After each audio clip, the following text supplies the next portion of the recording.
few quick announcements. Tomorrow we will be having our Memorial Day Mass.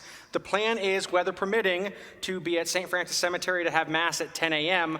If, however, we get rained out, we'll have Mass here in the church at 10:30 in the morning. That way, in case people go there for Mass at 10, that gives them time to come here at 10:30, weather permitting. We will have Mass no matter what tomorrow. We're praying that we can have it at the cemetery on Memorial Day.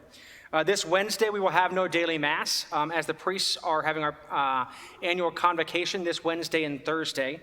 Wednesday evening, beginning from 5 until about 8:30 or so, will be our women's retreat. As of this weekend, I think we're over 100 women that have signed up already. If you haven't signed up, don't worry. You can still show up. The sign-up was more to get a head count for catering. But the retreat will be this Wednesday. Meal will be served from 5 to 6:30, the talk beginning at 6:30, with Mass following. The following Wednesday, June 9th, we will have the men's retreat with the same setup. I think we're up to about 25 or 30 men that have signed up. So we still have the sign-up sheets out in the vestibule area for that.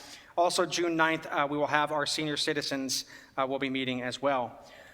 July 11th through 16th, we will have Totus Tuus. And July 18th through 22nd, we will have church camp at Robbers Cave. We have sign-up sheets for both of those in the vestibule area as well. Next Sunday after Mass, I believe we're having a reception, so it's a potluck. Look in the bulletin for details. Thank you for the Women's Guild of thinking of me. I appreciate that. It'll be a Celebrate Father Danny Day, which I've only been here for 3.5 months, so let's get the party started. So next Monday, the 7th, I'll be celebrating 7 years ordained as a deacon.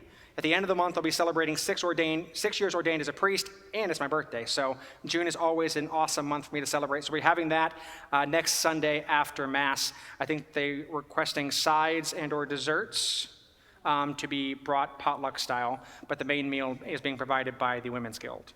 Thanks, Kayla. I think those are the only announcements, except one of the restrictions that has been lifted that we haven't participated in, we will begin participating in next Sunday. We can bring the chalice back and receiving the precious blood. We didn't want to just randomly bring that back any random day, so what better day than the Feast of Corpus Christi, the Feast of the Body and Blood of Christ. I'll go into a little bit of catechesis during my homily about it next Sunday, remembering that whether you receive the host or from the chalice or both, you're receiving the same amount of Jesus. If that makes any sense. We'll get into a little of the theological details next week.